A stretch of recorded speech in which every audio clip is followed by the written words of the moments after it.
Hello दोस्तों, कैसे हैं आप सब लोग। आज हम डिस्कस करेंगे कृषि एंड संबंध क्षेत्र, मतलब हमें भारतीय कृषि से रिलेटेड कोई भी क्वेश्चन अगर एग्जाम में आएगा तो इस नोट्स को पढ़ के आप कृषि से रिलेटेड, कृषि क्षेत्र से रिलेटेड अगर कोई भी क्वेश्चन आता है तो आप कभी भी किसी एग्जाम में गलत नहीं करेंगे, ये साबित गारंटी के साथ है। तो आप लोगों ने अगर यूपी पीएससी लोक सेवा आयोग के द्वारा कृषि की जो वैकेंसी आई है उसके लिए भी बहुत ही हेल्पफुल है। और ग्राम पंचायत और जो आपकी जो वैकेंसी आने वाली है लेखपाल की, उसके लिए भी ये वीडियो बहुत ही कारगर साबित होगा। तो चलिए हम आपका ज़्यादा समय ना लेके हम स्टार्ट करते हैं वीडियो को। ये कई पार्टों में आपको मिलेगा और ये थोड़ा सा वीडियो लेंथी होगा, लंबा होगा, क्योंकि इसमें आपको बहुत सारा मटेरियल कलेक्शन किया गया है। तो अगर आपने वीडियो को चैनल को सब्सक्राइब ना किया हो तो चैनल को सब्सक्राइब कर लें और लाइक और शेयर करना मत भूलें प्लीज़। तो हम चलिए पहला क्वेश्चन स्टार्ट करते हैं। भारत के सकल घरेलू उत्पाद में कृषि एंड उससे संबंधित क्षेत्र का अंश कितना है। तो हमारे भारत में जो जीडीपी में कृषि है उससे संबंधित का जो है ना, वो 17.4% है। बहुत इंपॉर्टेंट क्वेश्चंस हैं ये। 2016-17 में क्वेश्चंस पूछा भी गया हुआ है। तो ये आपकी जो नोट्स है ना, ये पीसीएस और आईएएस समीक्षा अधिकारी लेवल और लेखपाल एसएससी तक की लेवल के भी क्वेश्चंस ये आपके लिए कारगर हैं। ठीक है, नेक्स्ट क्वेश्चन देखिएगा कि राष्ट्रीय परिदृश्य सर्वेक्षण कार्यालय में के 2014 के अनुसार ग्रामीण परिवार में कृषि में विनियमित ग्रामीण परिवारों का प्रतिशत कितना था। तो ये जो ग्रामीण परिवारों का प्रतिशत था 57.8% था। ये आपका बहुत इंपॉर्टेंट है, ये वाला देख लीजिएगा। अब फिर दूसरा क्वेश्चन देखेंगे, भारत में कृषि क्षेत्र श्रम शक्ति को प्रत्यक्ष रोजगार प्राप्त करता है, मतलब कि हमारे भारत में जो श्रमिक हैं काम करने वाले, उसमें डायरेक्टली कितना योगदान कृषि से है। तो डायरेक्टली 60% है। ये क्वेश्चन कई बार पूछा गया हुआ है। दूसरा क्वेश्चन देखिए मैं रेड कलर ले रहा हूँ, ठीक है ना। हाँ, ओके। देखिए विशेष, ये इस वाले क्वेश्चन की बात कर रहा हूँ। विशेष कृषि एवं ग्राम उद्योग योजना का मुख्य उद्देश्य क्या है। कृषि निर्यात का संवर्धन। उत्तर प्रदेश में सर्वाधिक प्रतिशत कर्मचारी किसमें नियोजित हैं, तो वो है कृषि क्षेत्र में। ठीक है ना। नेक्स्ट,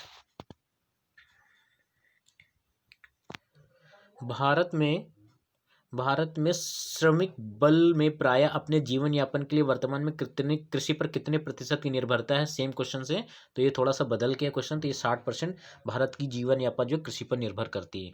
विकास का भारतीय मॉडल सुरक्षा करता है व्यक्ति और राज्य दोनों के हितों का, मतलब हमारे भारत का जो विकास है उसका जो मॉडल होगा व्यक्ति और राज्य दोनों के लिए, मतलब व्यक्ति का विकास होगा, राज्य का भी विकास होगा। ठीक है ना, ये क्वेश्चन सही होगा।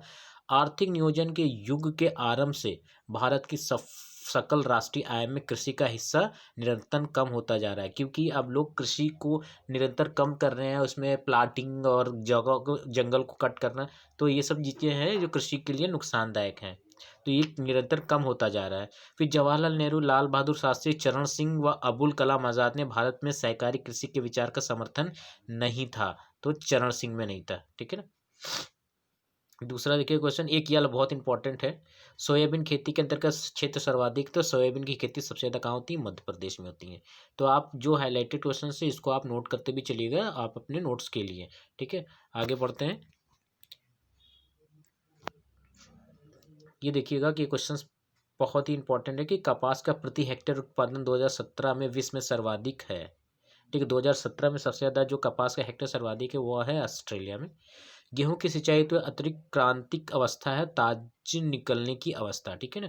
तो मतलब ताज निकलने का मतलब जब गेहूं बोया जाता है तो उसमें जो बालियां निकलती, जो स्टार्टिंग का जो प्रोसेस होता है गेहूं की पूरी एक बाली कंप्लीट होने में, तो उससे पहले वाला जो प्रोसेस होता है वो ताज निकलने की अवस्था, तब सिंचाई की जाती है। ये बहुत इंपॉर्टेंट क्वेश्चन है।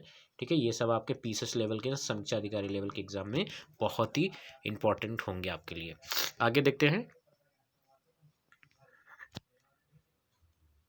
कि देश में गेहूं उत्पादन की दृष्टि में से राज्य का आरोही क्रम, इस क्वेश्चन की बात करें, गेहूं उत्पादन की दृष्टि से राज्य का आरोही क्रम। तो आरोही का मतलब आपको पता होता है, आरोही अवरोही, छोटे से बड़ा क्रम। तो उत्तर प्रदेश, फिर मध्य प्रदेश, फिर पंजाब। ठीक है, ये है आरोही क्रम है। ठीक है, आरोही क्रम का मतलब होता है छोटे से बड़ा, अवरोही मतलब बड़े से छोटा। ठीक है ना।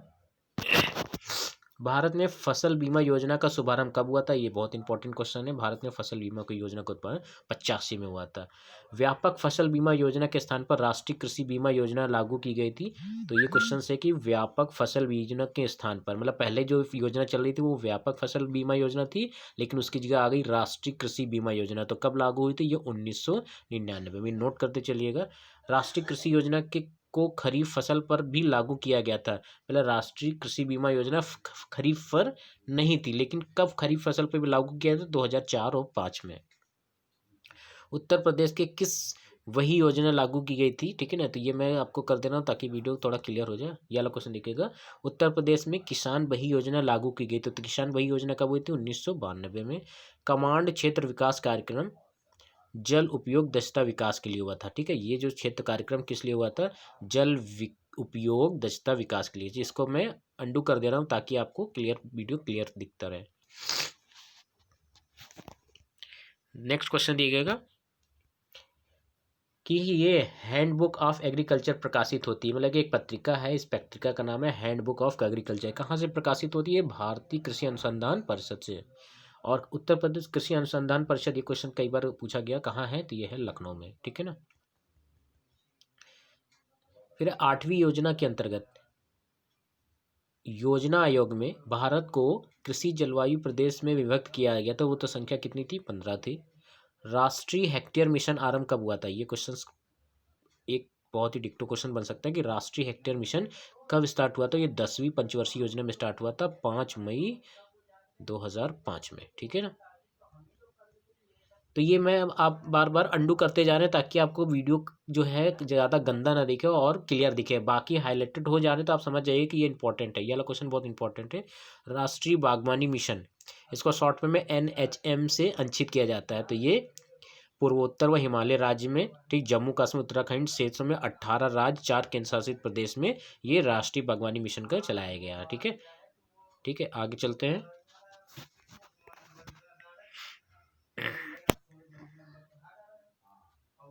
1 जुलाई 2001 से प्रारंभ कृषि श्रमिक सामाजिक सुरक्षा योजना उपलब्ध कराती है पेंशन एंड बीमा लाभ। ठीक है, तो पेंशन और बीमा लाभ कब से उपलब्ध कराती है? 1 जुलाई 2001 से। फिर लघु कृषक विकास योजना आरंभ कब हुई थी? बहुत इंपॉर्टेंट क्वेश्चन है कि लघु विकास कृषि योजना कब आरंभ हुई थी? तो ये 1971 में। ठीक है, ओके, आगे देखते हैं। गन्ने का देखिए, एक होता है कि शुगर केन की जो खेती होती है गन्ने की, उस गन्ने को जो किसान गन्ना बोते हैं तो उसका एक फिक्स मूल्य तय करते हैं ताकि वो सरकार को बेच सके।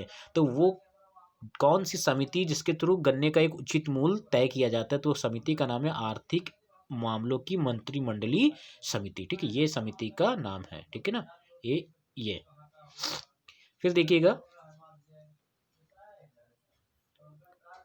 ये क्वेश्चन है कि कृषि लागत और कीमत आयोग वर्तमान में MSP के अंतर्गत घोषणा करता है 23 फसलों के मूल्यों को। ठीक है।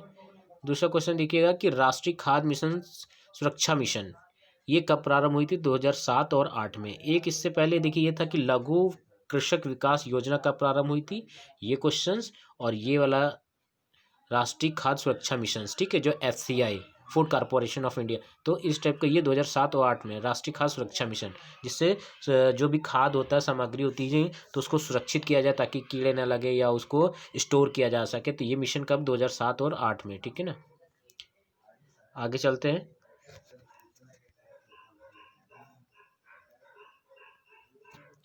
अब देखिए वही क्वेश्चन आ गया कि राष्ट्रीय खाद्य सुरक्षा मिशन जो स्टार्ट हुआ था 2007-8 में, तो आगे क्वेश्चन पूछा गया है कि अक्टूबर 2007 में प्रारंभ राष्ट्रीय खाद्य सुरक्षा मिशन, इसको शॉर्ट में NFSM भी कहते हैं, तो कभी कभी इसका फुल फॉर्म भी पूछ लेगा तो यही बता सकते हैं आप। तो ये किस उद्देश्य था? तो ये इसका उद्देश्य ये था कि जो धान, गेहूँ, दलहन के उत्पादन में बढ़ोतरी, मृदा उत्पादकता और उर्वरकता का संरक्षण तथा खेत के स्तर पर आर्थिक लाभ को बढ़ाना ताकि किसान में आत्मविश्वास पैदा हो सके। तो ये राष्ट्रीय खाद्य सुरक्षा मिशन तब ये स्टार्ट किया गया था, इसका ये मेन पर्पस है। ठीक है ना। तो नेक्स्ट पेज पे चलते हैं। एक क्वेश्चन है कि भारत में कृषि साख के संस्थागत स्रोत का घटता हुआ क्रम है। कृषि साख के संस्था घटता हुआ क्रम में वाणिज्य बैंक, सहकारी बैंक और क्षेत्रीय ग्रामीण बैंक हैं, ठीक है ना। ये घटता हुआ क्रम है, सबसे पहले वाणिज्य बैंक आएंगे, फिर सहकारी बैंक, फिर उसके बाद क्षेत्रीय ग्रामीण बैंक आएंगे, ठीक है।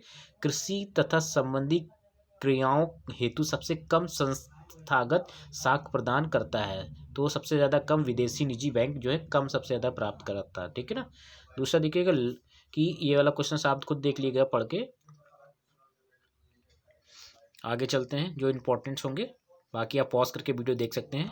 हाँ, ये क्वेश्चन देखिएगा कि भारत में धीमी कृषि विकास गति के लिए प्रभावी कारण है ग्राम निर्धनता, मतलब कि अगर गांव में रोजगार नहीं होंगे तो वो खेती नहीं कर पाएंगे, क्योंकि खेती के लिए बहुत सारी प्रोसेस होती है, उनको बीज खरीदना होता है, खाद खरीदनी होती है, और बाकी और भी जो भी मशीन्स का यूज़ होता है। तो ग्रामीण निर्धनता के कारण जो है कृषि धीमी विकास गति के लिए प्रभावी कारण है, ठीक है ना। समझ गए होंगे अब मैं क्या कहना चाह रहा हूँ। आगे चलते हैं, बाकी अब वीडियो पॉज करके देख लें, जो इंपॉर्टेंट मैं उस पर हाईलाइट कर रहा हूँ। हाँ, एक ये क्वेश्चन देखिएगा कि कृषि मूल्य आयोग की स्थापना कब हुई थी, तो ये 1965 में हुई थी। गेहूं के समर्थन मूल्य की अनुशंसा करता है कृषि लागत एवं मूल्य आयोग, ठीक है ना। ये अभी इससे पहले गन्ने की बात की थी तो वो गन्ने के लिए था, लेकिन गेहूं के मूल्य का जो अंश करता है वो कृषि लागत एवं मूल्य आयोग है, वो फिक्स करता है। फिर खादानों के समर्थन मूल्य की संस्तुति करता है कृषि लागत एंड मूल्य आयोग, ये भी खादानों की सेम है, ठीक है ना। नेक्स्ट देखते हैं।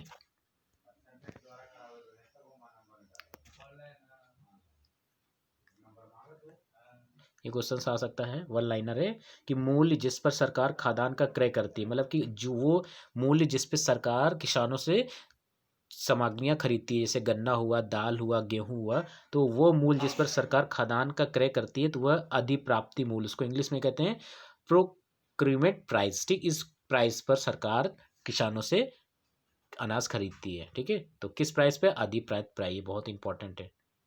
नेक्स्ट देखिएगा कि ये वाला क्वेश्चन, विश्व में सब्जियों का सर्वाधिक उत्पादन करने वाला देश कौन सा है, तो वो है चीन। नेक्स्ट है कि भारतीय सब्जी शोध संस्थान कहाँ है, तो वो वाराणसी में है, बनारस में है। फिर है नेक्स्ट क्वेश्चन देखिएगा, नेक्स्ट पेज पे चलते हैं। राष्ट्रीय खाद्य सुरक्षा मिशन के अंतर्गत फसलें सम्मिलित हैं। राष्ट्रीय खाद्य सुरक्षा के अंतर्गत आपके चावल, गेहूं, दाल, मोटे अनाज व वाणिज्यिक फसलें हैं। राष्ट्रीय खाद्य मिशन कब प्रारंभ हुआ था, इससे पहले भी आप पढ़ चुके हैं, वर्ष 2007-8 की रबी फसल से, ठीक है ना। नेक्स्ट देखिएगा, भारत में फसलों की बुआई के अंतर्गत शुद्ध क्षेत्रफल कितना है, तो वो 14.1 करोड़ हेक्टेयर है, ये शुद्ध क्षेत्रफल इसमें बुआई होती है, ठीक है। नेक्स्ट क्वेश्चन देखिएगा कि ये वाला इंपॉर्टेंट है, पंचवर्षीय योजना जिसमें कृषि ने ऋणात्मक विकास प्रदर्शित किया है, तो वो तीसरी पंचवर्षीय योजना में ऋणात्मक विकास प्रदर्शित, मतलब इस पंचवर्षीय योजना में कोई पॉजिटिव नहीं हुआ था, तो वो ऋणात्मक परिणाम आए हुए थे, ठीक है। भारत की औसत फसल गहनता लगभग कितनी है, -139% है। नीली क्रांति का संबंध किससे है, ये मछली पालन मत्स्य उत्पादन से है। और पीत क्रांति, तो पीत क्रांति मतलब सरसों तिलहन, ठीक है, तिल और सरसों, ये पीली क्रांति से संबंधित है, ठीक है, ये वाला क्वेश्चन से। फिर विश्व में हरित क्रांति के जनक कौन है, तो ये कई बार आपने एक नॉर्मल कोई भी असिस्टेंट टाइप का भी एग्जाम दिया होगा तो उसमें इस टाइप के क्वेश्चंस पूछ लिए जाते हैं कि हरित क्रांति के जनक नॉर्मन ई बोरलॉग को कहा गया, ठीक है। फिर भारतीय हरित क्रांति की जन्मस्थली क्या है, ये बहुत इंपॉर्टेंट क्वेश्चन, शायद बहुत कम लोगों को पता होगा कि भारतीय हरित क्रांति की जन्मस्थली क्या है, तो पंतनगर है, ठीक है, ये इंपॉर्टेंट है। आगे देखिए, मैं इसको वीडियो को अंडू कर देना ताकि थोड़ा सा अच्छा सा दिखे आपको, ठीक है, बाकी हाईलाइटेड थे तो आप पॉज करके देख लीजिएगा। दूसरा देखिएगा कि ऑपरेशन फ्लड का संबंध किससे है, तो ऑपरेशन फ्लड का संबंध दूध उत्पादन से है, और ऑपरेशन फ्लड सेकंड का संबंध है दूध आपूर्ति से है, मतलब कि ये तो है दूध का उत्पादन से, मतलब दूध को और उत्पादित किया जाए कि दूध की मात्रा को और कितना बढ़ाया जा सके, क्वांटिटी से है। और ये है आपूर्ति, मतलब को उसको कितनी आपूर्ति की जा सके, ये सेकेंड वाला ऑपरेशन चलाया गया था, ठीक है। ये वाला क्वेश्चन आप अपने आप देख लीजिएगा पॉज करके, वीडियो काफ़ी लंबा है, तो हम आगे वाले क्वेश्चन को डिस्कस करते हैं। ये क्वेश्चन देखिए कि भारत हरित क्रांति से भारत में सर्वाधिक लाभान्वित राज्य कौन सा है, तो नंबर 1 पे पंजाब, हरियाणा, पश्चिम उत्तर प्रदेश, ये हरित क्रांति से सबसे ज़्यादा लाभान्वित है, ठीक है। दूसरा क्वेश्चन देखिए, प्रधानमंत्री द्वारा प्रस्तावित द्वितीय हरित क्रांति से सम्मिलित हैं भारतीय कृषकों को सर्वाधिक ग्लोबल व्यापार और फसल पश्चात खाद्यान्न में क्षति को कम से कम करना और फसलों के भंडार में सुधार, ये कारण है। कृषि करने की वजह कृषि करने की वह प्रक्रिया जो पर्यावरण संरक्षण में सहायक है, तो वह जैविक खेती। ठीक है, यह पर्यावरण में भी सहायक है। नेक्स्ट क्वेश्चन देखिए, आगे चलते हैं।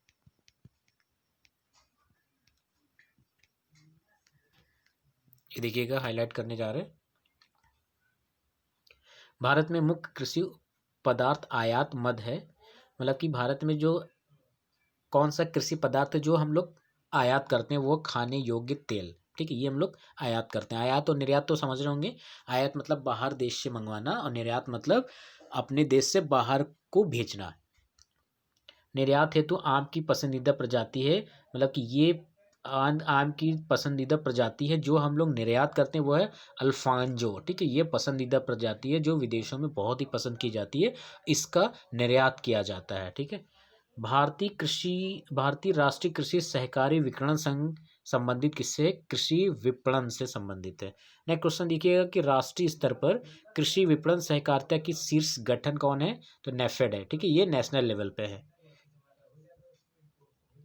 आगे चलते हैं। बाकी अब वीडियो को पॉज कर लीजिएगा और नेक्स्ट देख लीजिएगा। आगे चलते हैं, लास्ट ये क्वेश्चन देखिएगा। भारत की सरकार ने कीमत स्थिरीकरण कोष की स्थापना का निर्णय लिया। चीनी, कॉफी, रबर, तंबाकू की कीमतों को स्थिर रखने हेतु। मतलब कि चाय, कॉफी, रबर और तंबाकू की कीमत को एक स्थिर रखा जाए। ठीक है, इस पे एक स्थिरीकरण निर्णय लिया। स्थिरीकरण का मतलब एक स्थित कर दिया जाए, उस पर घटाया बढ़ाया ना जाए। स्थिरीकरण, स्थिरीकरण का मतलब होता है एक फिक्स कर देना। ठीक है, भारतीय अर्थव्यवस्था में कृषि का महत्व। तो राष्ट्रीय आय तथा रोजगार, ये बहुत इंपॉर्टेंट क्वेश्चन। इस टाइप के क्वेश्चन कभी घुमा के पूछ लिए जाते हैं तो अक्सर गलतियां हो जाती। तो भारतीय अर्थव्यवस्था का कृषि का मेन मोटो क्या है, महत्व क्या है, कि भारतीय कृषि क्यों महत्ता दी गई? तो मेन कारण ये कि राष्ट्रीय आय और रोजगार, मतलब राष्ट्र की आय भी बढ़ेगी और रोजगार भी बढ़ेगा। औद्योगिक विकास और अंतर्राष्ट्रीय व्यापार, मतलब इससे हमारे औद्योगिक विकास भी होगा और अंतर्राष्ट्रीय व्यापार होगा। अंतर्राष्ट्रीय व्यापार मतलब उसमें आयात और निर्यात की का एक परिवहन हो जाएगा खाद्यान्न आपूर्ति के लिए, और खाद्यान्न की आपूर्ति भी होगी, लोगों को अनाज पैदा होगा तो उनकी आपूर्ति भी होगी। ठीक है, तो फिर नेक्स्ट देखिए, भारत में फसल बीमा योजना कब हुई थी? तो 1985 में प्रारंभ की गई थी। उत्तर प्रदेश में शस्य जलवायु क्षेत्र की कुल संख्या कितनी है? तो यह है 9 है। और काम के बदले अनाज कार्यक्रम, ये क्वेश्चन है कि काम के बदले अनाज कार्यक्रम, आप काम करो उसके बदले आपको अनाज मिलेगा। जैसे आज के ज़माने में क्या है कि काम करेंगे तो पैसा मिलेगा, वही है कि काम कर के बदले अनाज। तो 1977 में प्रारंभ किया। जैसे एक गाना गया कि नाच मेरी बुलबुल तुझे पैसा मिलेगा, तो वो नाचती थी तो पैसा मिलता था, लेकिन यहाँ पे आप काम करेंगे तो पैसा नहीं, उसकी जगह पे अनाज मिलेगा। और ये कार्यक्रम 1977 में स्टार्ट किया गया था। बहुत इंपॉर्टेंट है। आगे चलते हैं। सॉरी, आज सर्दी भी है हमें। तो नीली क्रांति का संबंध मत्स्य उत्पादन से है, उपयुक्त कथन में सही है। ठीक है, हरियाली योजना का संबंध किससे है? जल प्रबंधन से है। जल प्रबंधन से हरियाली योजना का संबंध है। विशेष कृषि उपज योजना का संबंध वो है कृषि पदार्थ के निर्यात के उच्छाल से। ठीक है, ये क्वेश्चन देखिएगा कि राष्ट्रीय विशेष कृषि उपज योजना मुख्य रूप से संबंधित है। बहुत इंपॉर्टेंट है, इसको हाईलाइट कर लीजिएगा। राष्ट्रीय कृषि उपज योजना किससे संबंधित है? निर्यात योग्य कृषि उत्पाद से, मतलब कि ऐसा कृषि प्रोडक्शन जो हम निर्यात कर सके, ये उस पे फिक्स बैठता है। ठीक है, आगे देखिएगा। हम पॉज कर दे रहे हैं वीडियो को।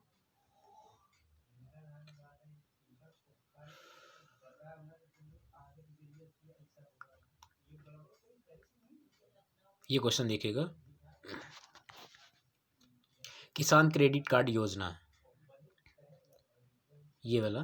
तो किसानों को उनकी खेती की आवश्यकता के लिए पर्याप्त समयानुकूल और समर्थन प्रदान करती है। मतलब कि किसान क्रेडिट कार्ड है जो कि किसानों की खेती में की ज़रूरत है, उनकी सिंचाई, बुआई, कटाई और जुताई के लिए जो भी पैसा होता है, उस बैंक के थ्रू ये कार्ड दिया जाता है, और उसके थ्रू वो उनको लोन सरकार देती है ताकि वो अपनी खेती को बढ़ावा दे सकें।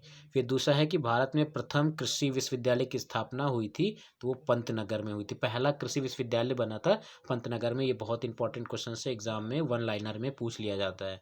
केंद्रीय खाद्य तकनीक अनुसंधान संस्थान स्थित कहाँ पे है? तो मैसूर में। ये भी इंपॉर्टेंट क्वेश्चन है, वन लाइनर में पूछ लेते हैं। National academy of agriculture research management कहाँ पे है? ये हैदराबाद में, नेशनल एकेडमी ऑफ एग्रीकल्चर। और एक बात आपको बता दें कि ये वीडियो आपके लिए बहुत इंपॉर्टेंट साबित होने वाला है और ये हर एग्ज़ाम के लिए एक मान के चलिए कलेक्शन है। ये अभी पार्ट में है, मैं अगला पार्ट फिर इस वीडियो में डालेंगे, इसलिए आप सब्सक्राइब कर लें और वीडियो को ज़्यादा से ज़्यादा शेयर करें। और थैंक यू।